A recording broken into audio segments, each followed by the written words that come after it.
Hi, I'm Nave Fusquinha. Many of you know me as an artist in Brawlhalla's partnership program, and if you don't, now you do. It's been a while since the last video, 2 whole years to be exact. I know a lot of people love to watch me draw, especially on Speedpaints, but honestly, I'll give you a pretty good excuse as to why there haven't been any. I forgot.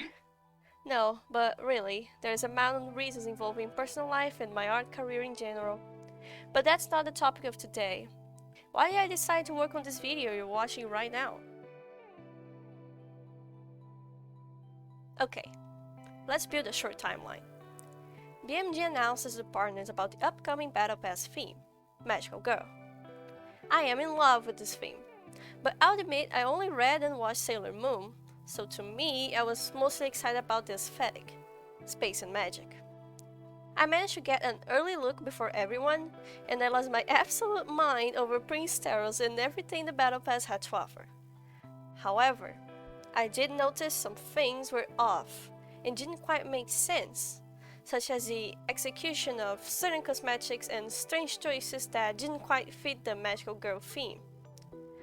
That was not something I gave too much thought at the time, as I was so focused on my Prince Taros review, and since I was collaborating with Stephanafro, who was also busy at the time with his music production, I had to work on it fast. Once the reviews started coming out, along with the web minigames, that's when the community started speaking up about the theme and their dissatisfaction. Obviously, you cannot please everyone, and at first, I just thought that part of the backlash was due to the theme being very girly. And we know most of the player base is exact feminine. That is still true, I believe, but I'll discuss it more in depth later.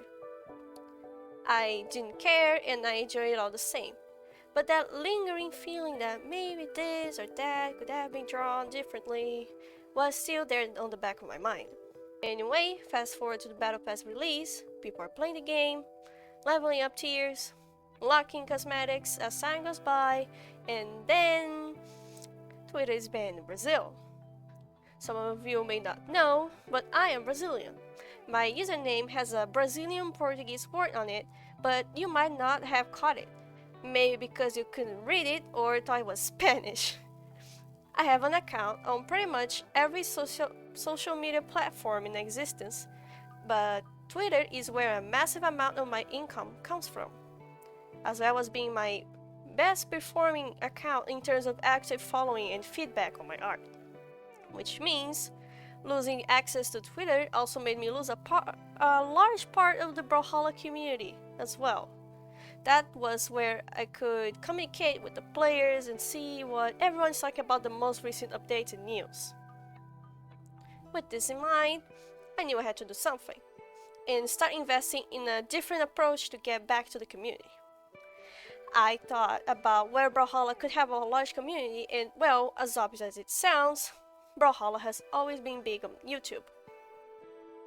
Alright, we have a platform to work on. But what can I do? What can I do differently that isn't just speed paints of the legends? How can I stand out as an artist in a heavily competitive atmosphere, as in Brawlhalla being a fighting game, and in a community that honestly doesn't support most of their artists? Which is when I remembered how most players were not satisfied with the current Battle Pass. Battle Pass, okay, I guess I said that right. One thing that I've always wanted to do was to try and make the community look at the game from a different perspective. The artistic perspective. This game's main source of income is through cosmetics, so their artists have to work hard on making something that a player will look at and say, I want to buy this.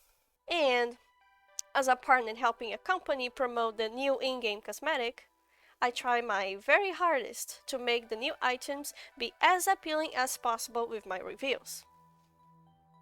But obviously I can only do so much. After all, I don't design anything, I just promote them. And this is how I came up with the idea for this video. I will be reviewing every cosmetic released in this Battle Pass from artistic point of view. I am not trying to convince anyone of buying it or not. it's gonna be over by the time I release this video anyways. So the point of this video is entertainment and also shed some light on a different aspect of the game. I'd like the players to understand and look at these cosmetics more critically rather than saying this sucks. Anyway, let's get to reviewing it and drawing some suggestions of my own. Okay, but is it actually Magical Girl, the Battle Pass? Before we get to the actual in-game items, let's explore the theme a little deeper. The promotional material we have for the Battle Pass is showing us that it's heavily inspired by animes like Sailor Moon. We have Mirage being turned into a magical girl, there are lots of flowers, sparkles, everything is very pink and beautiful. We also have a story to follow along, an alternative universe to tell us what is going on in this world. But is it only inspired by Sailor Moon? Don't you think that Mecha Knight Magyar is a bit of an odd one out, considering how the trailers were presented to us? When I sat down to analyze all the items, I thought about how Magyar looked like the mechas from Mobile Suit Gundam. I gave it some thought, and I concluded that this Battle Pass is actually an homage to anime. Here's what I think what were the inspirations behind the skins. So, Taros could be based on the shoujo genre. Caspian, as obvious as it is, he is inspired by Tuxedo Mask from Sailor Moon. Fate could possibly be inspired by Little Witch Academia or any anime about a magical school with magical students. Magyar is inspired by Mobile Suit Gundam. Fia is inspired by Saint Seiya. And Mirage is, well, a magical girl. Another thing that supports this theory is the podium. The podium is called Slice of Life, another very popular genre in anime. Some of the emojis are referencing popular anime tropes such as Fate running with a toast in her mouth and Fia having the spiral eyes when she's knocked out. They also give us the Ojo-sama laugh, taunt, which features this very evil laugh that is common among many anime villains. Anyway, you get the idea. I'm not going to mention all the references and inspirations. With this in mind, I believe the Battle Pass was promoted incorrectly, which is why, to me, a lot of the cosmetics felt off.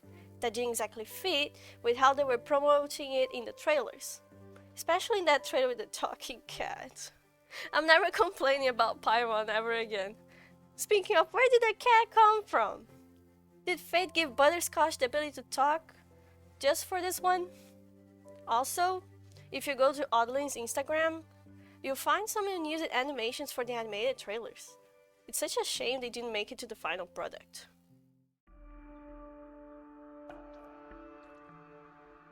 I remember when I was working on my review, I had asked for some references like colors and backgrounds.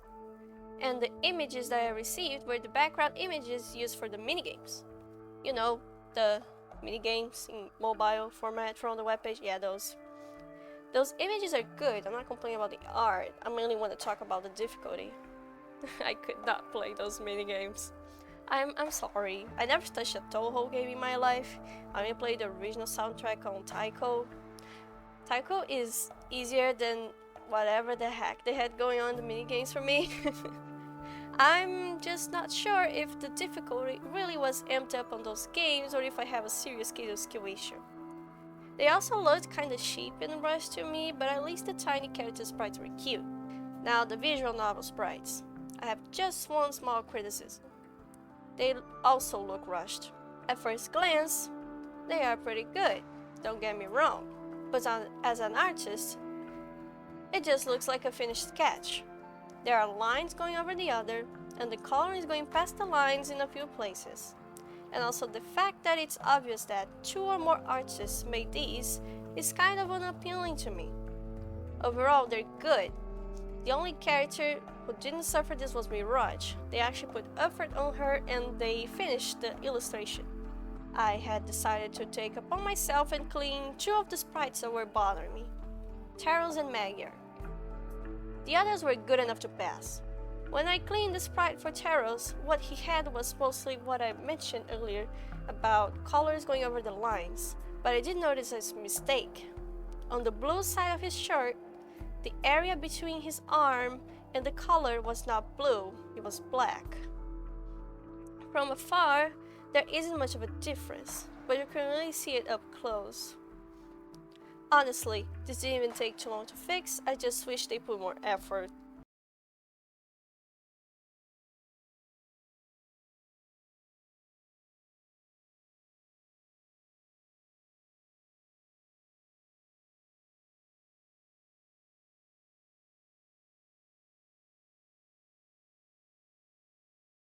Now, Magyar was a nightmare. If the other drawings weren't sketches, this one definitely was. Cleaning Taro's art and then doing the same for Magyar was a difference of night and day, because whoever drew this, with all due respect, did a very lazy job. It should be on the screen right now, and the difference of the original cleaned version are more apparent than Taro's. Not only colors were going over the lines, but the shading was as well, and there were colors where they shouldn't be, like red and blue areas. My theory for the process of this drawing was that they made a single layer of red first, then applied the other colors on top, missing some red spots here and there. After that, they used a multiply layer to shade. How do I know? There are brush strokes in the shaded areas that overlap several parts of the character that shouldn't be there. I'm not against using this tool to shade something fast, I use it myself sometimes, but the end result was just a mess and incredibly lazy. When I was cleaning the sprites, I was just disappointed. It took me an hour and a half to fix it. Why couldn't they do the same? I know it's a sketch, but make it a good one. Now onto the story. We are told that Taros and Mirage have been friends for centuries, and Mirage had just returned from training for years for this competition called Starlight Duels that, whoever wins, obtains the Rose of Nobility and the title and power of the Miracle Granter. In this we play as Mirage. We fight all the other characters featured in this battle pass, but we learn from Magyar that something's wrong with Prince Taros, that there is darkness in his heart. And once he finally gets to the last battle against Taros, he transforms into level 2 Taros, and then we win, but then Taros got a little pissed off at getting his butt kicked, and he transforms into level 3 Taros. Then we win again. Taros is still angry at Mirage for losing, even though they were the bestest of friends, and he reveals that he was afraid that if Mirage wins the competition, she was going to feel superior to him, and they were no longer going to be friends because of this gap between their power level. At the end, they talk and get along again, sharing this beautiful moment by in a field of white flowers. But Taros leaves off this idea that he was probably going to die after using the dark magic on himself. And that's the part that leaves me a little disappointed. For a battle pass based on anime tropes, why couldn't Mirage just use the power of friendship to save Taros now that she has the Rose of Nobility and the power of the Miracle Granter? We don't know what someone having that title actually means, but I know that the concept of power of friendship was not disregarded in this battle pass, because in the Deluxe Pass, we have a taunt called Power of Love. Well, my comment's only valid if Taros did actually pass away. If he didn't, it was just a little EP, you can disregard everything I said. Okay, so this skin got a lot of controversy. A lot of people didn't like it. And I can't pinpoint a few reasons as to why. 1. It's Taros. 2. He's starting to twink. 3. It just wasn't up to their liking. I believe these are all valid reasons. It's normal for players to get upset when their favorite character does not get a skin, and a character that is highly disliked by the community does. Throw back to Metadev Taros. But I truly believe that the main reason why most players did not like the skin is because of reason number 2, the whole twink thing. Video games still have a large male audience, especially a competitive game like Brawlhalla. Going off of my own experience with more traditional players, They either like characters that are pretty girls or very masculine looking male characters. And Prince Teros is none of that. Like I said before, his design is likely based on the shoujo genre, which can be described as a genre targeting a young female audience with animes and mangas involving things such as romantic relationships, as well as very pretty visuals and characters. We can see in the trailer that the cat narrator refers to Teros as dreamy too, so I believe that is enough to prove the point I'm trying to make here. The design of level 1 Fallen Prince Teros is good. It was inspired by an anime genre targeting a female audience, and this is why most of the player base didn't like the skin. On the topic of being a progression skin, I believe that level 1 works wonderfully as level 1. There is not much going on, it's a really nice starting point and is very effective. Needless to say, it is my favorite of the entire Battle Pass. I believe this is the skin most people will be playing with whenever they get it. I don't blame them, it's really good. It's a perfect balance between level 1 and 3, and it's a different aesthetic as well that can please most players. I love the design of the armor and how everything looks in general. I have no complaints about this one. Okay, level 3. Hear me out.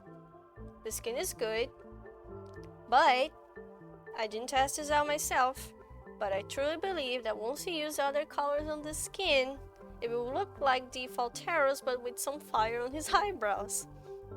I think that what he needed to differentiate that was to keep some of the armor from level 2. Nothing too over the top, just copy and paste some of that armor, maybe break it here and there to show that this new body was a little too big for it, and you're good to go. In other words, level 3 also doesn't look like it's the next level for level 2 either. I understand that what the developers want to show was that, in the story, Teros had completely changed, but I believe they could have done this differently. I did not draw a concept for this, because the skin is still good, but consider my idea that it would have been a better choice to still keep some of the armor from level 2 on level 3. I remember when BMG announced the Battle Pass theme to us partners, and I said something along the lines of, "Oh, Caspian needs to get a skin for this Battle Pass because it's just so fitting." And then he got a skin, inspired by Tuxedo Mask of all things. I was pretty excited when I first saw it, I don't lie. But then a friend told me that the skin looks like a 80 Mammoth Coins Brawlhalla skin. I was like, damn, you're right. It does look kind of boring. And the more I looked at it, the more disappointed I'd get. It needed to be rescued. So bad. So that's why I took it upon myself to redesign Tuxedo Bandit Caspian. Let's get to the Speedpaint.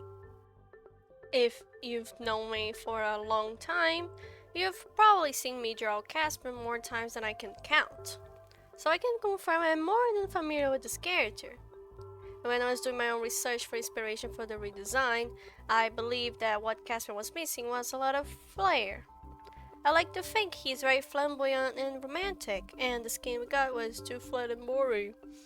I also reread the Sailor Moon manga to become familiar with Tuxedo Mask again and incorporate part of his designs onto Caspian. First, I wanted to change his mask. It bothered me to have it back that the mask was the same as defaults, when Tuxedo's mask is sort of just placed there in front of his eyes, not exactly glued to his face like Caspian's. I was also suggested to leave his eyes blank, and it worked out nicely. I gave him more hair coming out of the hat, because Tuxedo mask has a lot of hair in front of his eyes, so making it fluffier stopped Caspian from looking like he's bald. I want his suit to be more detailed.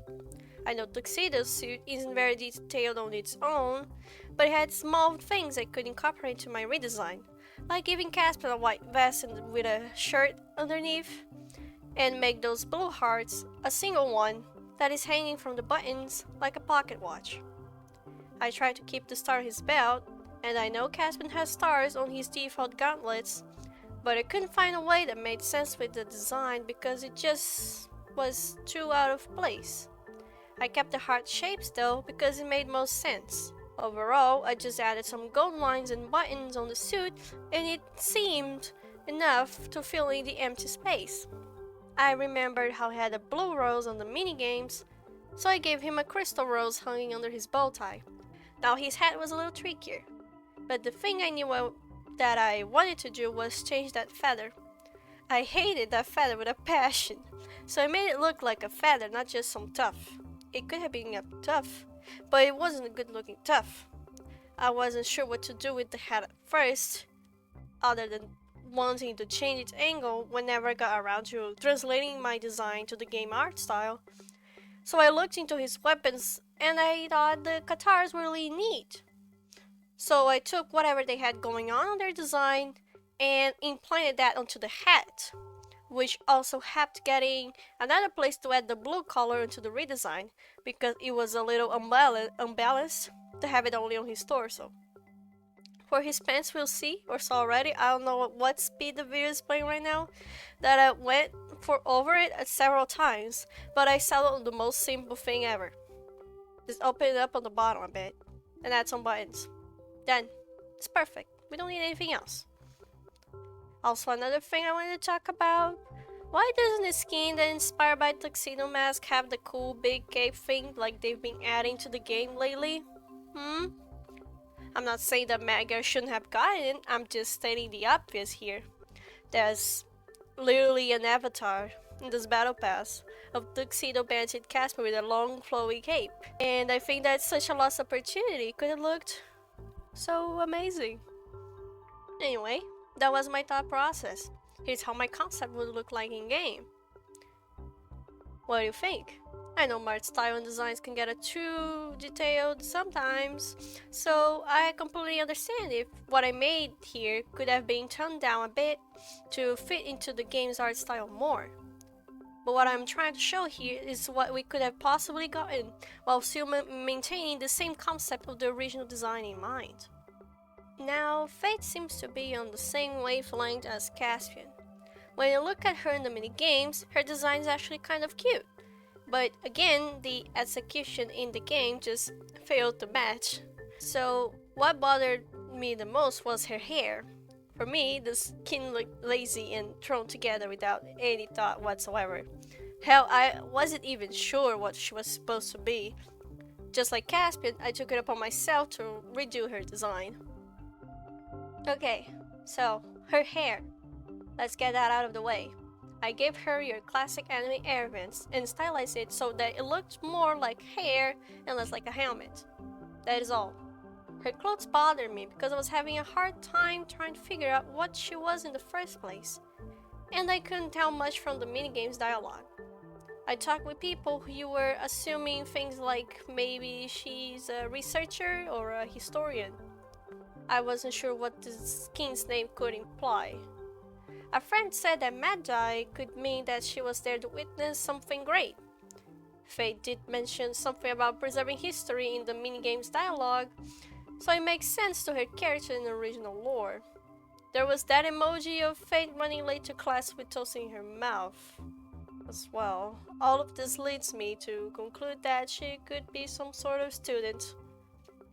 With that in mind, ignoring the nightmare that was her original hair design, I wanted Fate to look younger and cute in my redesign, because she honestly looked like a grandma wearing clothes too young for her age. BMG has done skins in the past of the characters looking younger, like Rocker Volkov and that summer skin for Cross. They could have done this for Fate with no trouble here. I went to get inspiration from Little Witch Academia, but it wasn't exactly what I needed. So for her redesign, it was me mostly going, what if I do this? And balling my way through. I did look into clothes of the same vibe to gather some inspiration, and did whatever I could to fix what I didn't like, while still keeping the core idea there. In the end, I added a cape over her shoulders and another one going down her back. I gave her more bows and frillies, as an anime design should have, and changed some colors around to balance it out. I also gave her a corset because that metal waist piece just did not look right to me. I believe that to keep it, she'd need to have more pieces of similar metal around her design, which she didn't, and I didn't want to give her more. Aside from the character, the weapon skin really bothered me too, specifically her orb. We have lots of book as orbs in this game, and I love the idea of beating people up with a book, but the publishing house that produced the book Fate owns has the laziest artist ever. The whole design just felt boring and flat. Sorry if I'm repeating those words too much, but that stops after this, I promise. So I changed the book too. The scythe is fine, I like it. It gets to live another day. Just like Caspian, I've translated my design to the game's art style. Again, my art style is too detailed, so it is very understandable if this design could have been toned down to fit the game more. I hope you like the idea I have here anyways. I also didn't like how in the original design, her head looked like was attached to the back of her head, not on top, so I changed the angle for this one too. Finally, we get to the good stuff. This Magyar skin is incredible. I've been waiting for a robotic skin for Magyar since forever, and I'm very satisfied with Mecha Not Magyar. I think a great majority of the community liked the skin, even if a great majority of the community doesn't play Magyar. The execution is perfect, and even with a lot of details on the small looking characters, it is not overwhelming. I'm in love with the design of the greatsword and I dig the different take for the hammer. The cape being animated is the cherry on top as well. This is a good Battle Pass skin, unlike the previous two. One day I'll draw it. Eventually.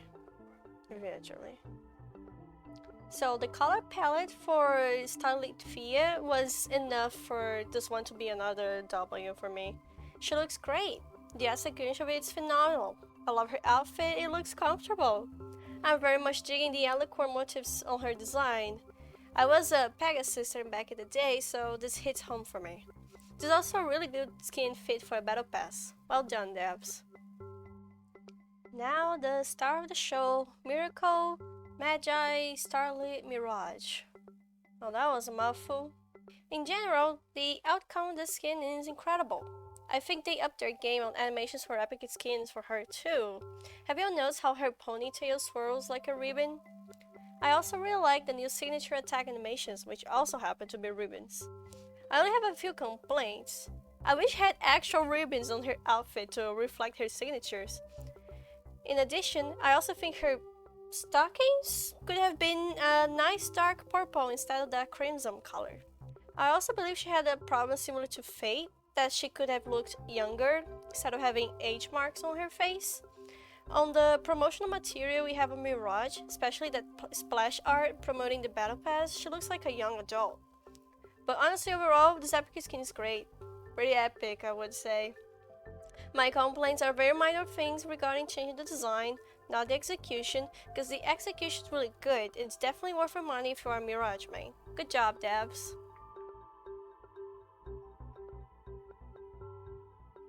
I think I was wrong when I said Mirage is the star of the show, because usually the thing that the player base looks the most forward to is the color scheme. Kira Kira is a color that features really bright pink and blue. I'll admit right away that I really like this color scheme. Blue is my favorite color, so this was bound to happen. Don't get me wrong, I can see how, again, most of the player base is upset with these. A great quote-unquote fault of this battle pass is for being quote-unquote too girly for the players. And I shall repeat myself again, just because the source of inspiration targets a female audience does not mean that it is bad. Looking from a logical artistic perspective, the colors work well together. They are complementary to each other on the color wheel. The way that they are programmed, we can see that the darker blues are used as the darkest shade of the palette, so bright blue and pink can stand out more. The problem of this, however, is that the blue isn't dark enough, and the colors go so well together that you can't really tell them apart that much during a match. The name of this color scheme, Kira Kira, means shiny, bright. So I guess you can see where the developers were coming from when creating this palette, but the whole thing is so bright that you get flashbanged. What I suggest is to add or change one of the shades in the palette, the color purple. This purple could be used to actually help the bright blues and pinks shine more, as the name implies. I don't know how programming is for the placement of the colors works, so I dropped the palette on my own and then added my change to it. Let me know what you think of it below. Hi, this is Future Navia here. I actually got around to editing my suggested color palette to a game sprite, and I chose Diana for this because she is really good to showcase colors, and boom. Um, yeah, that's it. It's a darker purple and some small adjustments. Anyway, moving on. Don't even get me started with these weapon skins. I'll say first and foremost, they do look great, they are really nice, I approve of what we got, and I think the artist did an amazing job. But I personally don't like this thing BMG has been doing now in recent years, making the entire weapon set based on one of the Battle Pass skins. Like, you promote the new upcoming content on your game based solely on the foundation of what being a magical girl is, and the weapon set is based on a mechanite? Really? They could have based this off of Fate to match with the supposedly magical girl theme. I don't care if you have a Maho Sojo set already. These are locked behind viewership rewards, and if you don't get them in time, they are lost forever. I've always wanted the sword and the spear from the set, and I only managed to get it when the massive cold purge happened some time ago because a friend had something spare and was giving it away.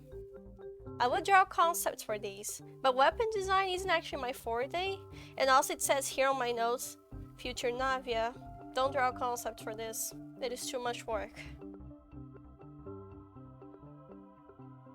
The sidekicks are adorable. I love all of them, they look great. I did notice that the sidekicks seem to be matching some of the legends shown in this battle pass, and I think it's fitting, given how having a pet alongside the main character of an anime is a common trope, especially in magical girl settings. What confirms this theory is the Alicorn Thema and Mecha Legionnaire match Fia and Magyar respectively. There is now a taunt where you can pet your sidekick, so the Sun Dog can be seen over the new avatars being pet by somebody whose gloves color match Fate's gloves. And also I think Sol is a reference to Uzagi's cat Luna, a black cat with moon symbolism. Following this, I think Hoshi might belong to Mirage because something Madoka Magica, and Fufu belongs to Caspian. This is just me assuming things though. Maybe they don't match and they're just standalone sidekicks. Taros doesn't have one. I guess he's not responsible enough to care for a pet.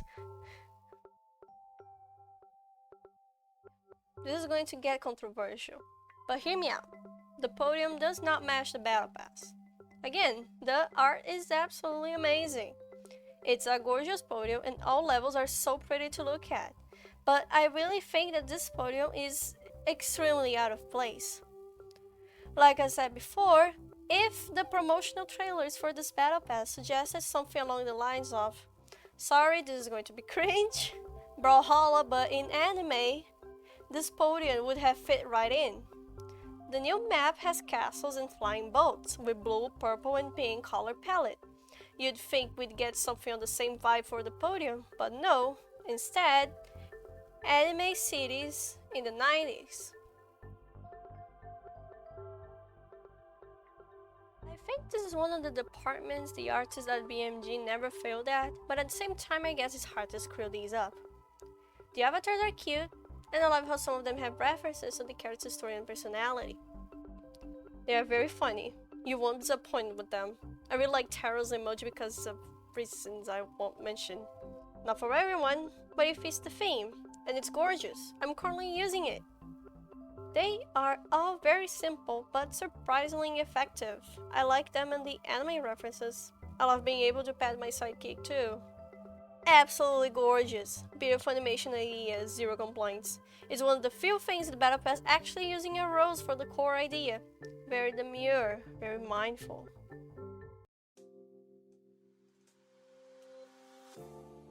Okay, now we reviewed all cosmetics in detail, discussed what could be changed, and why this Battle Pass was so controversial. So, what's the verdict? I think the main issue of Battle Pass Season 10 Starlight Champion is, and what probably caused its main disinterest from the player base, is the incorrect promotional material, the cosmetics being a mixed bag of things that unfortunately did not go well together, and the source material that inspired this battle pass revolving around feminine aesthetics and themes. Let's get that out of the way first. If you as a player dislike this battle pass because it's just not your thing, that is totally fine and it's a valid opinion. But if you dislike it and say it's bad because it's too girly, then your opinion is a little shallow-minded and you should reflect upon that, especially after watching this entire video. There is nothing wrong with BMG bringing something more feminine to their game. In fact, I endorse it, and I hope they do it again. The amount of people that I met through this game that years later came out as trans girls still playing Brawlhalla is insane. The Battle Pass really seems to be some sort of homage to anime, and I think I've seen enough of the developers online to know that they really like anime. And there is nothing wrong with adding cosmetics to the game inspired by media they enjoy and consume. However, I do think they could have approached this differently by taking the genres and references they liked and putting a spin on it. Make it magical girl themed, like the podium. Instead of having tall buildings, we could have gotten a magical city rather than keeping that 90s vibe. Give Mecha Knight Megger a bow on his head and I'll be satisfied. Anime is so broad. They probably try to please everyone with what anime can offer, but in the end, the cosmetics don't match each other and could easily belong somewhere else, thanks to how the Battle Pass is presented to us. If this Battle Pass was focused more on actual anime tropes instead of solely magical girl as they promoted it, they could have brought even more different items. Things would have been a lot more different if that was the case. I could brainstorm a lot, but I'll leave that up to you. But yeah, that was it. That was a video. I felt like this was necessary to make. And I hope you enjoyed hearing me yap about Brawlhalla for how long this video ends up turning out. You are free to agree or disagree with me in the comment section, and I hope I brought some things to light with this analysis. This video took me forever to work on, and if you'd like to see more artistic analysis of Brawlhalla cosmetics, please consider showing me your support by subscribing to the channel, following me on my socials, and joining my Patreon so you can feed into my sugar-free Coca-Cola addiction. There are a lot of things that I like to get in depth about the art direction of this game and even redesign some things on my own sometime and show it off in a video. Thank you for watching and I'll see you in the next one. Bye bye! So, this is me post-editing, and first and foremost I just want to say if the audio sounds different, it's because I'm recording this with Audacity, and the audio in the entire video I recorded with OBS. Anyway, I just wanted to talk a little, not use any script, just some general thoughts that I had while working on this video. In general, I had a lot of fun, like a lot of fun. I was happy to look into it as I used to do it back in the day with Brawlhalla, when Brawlhalla was like my #1 source of entertainment and comfort from real life problems. Now it's just a game I work with, it's part of my brand obviously, but you get what I mean. And doing something new in a long time after drawing every day this entire year was really refreshing. It was really, really good. I know that my skills in editing are not as great as my skills in drawing, obviously, but I think I managed to give you something good. Most of the editing I've done in my life was for videos for school and Speedpaint. So yeah, I'm glad this is even here, right in front of you. I hope to hear feedback, what you liked, what you didn't like, if the research was good, I know that the pacing of this video is a little slower than the YouTube meta, but it's one of those things, I follow the mentality of create the content you want to see. So I made the video that I want to see, that I want to watch, that I want to come across one day on my recommended, that kind of thing. And I think it's a good video. On the topic of the content of the video, It was really fun researching for it. I think I already said that now. I'm sorry. I think I'm repeating myself. and and well, the most that I was excited about was talking about Sailor Moon. Like, it's this anime manga, the story. The story is not as impactful on my life as, Brawlhalla would be. But this story is really important because Sailor Moon is not just popular.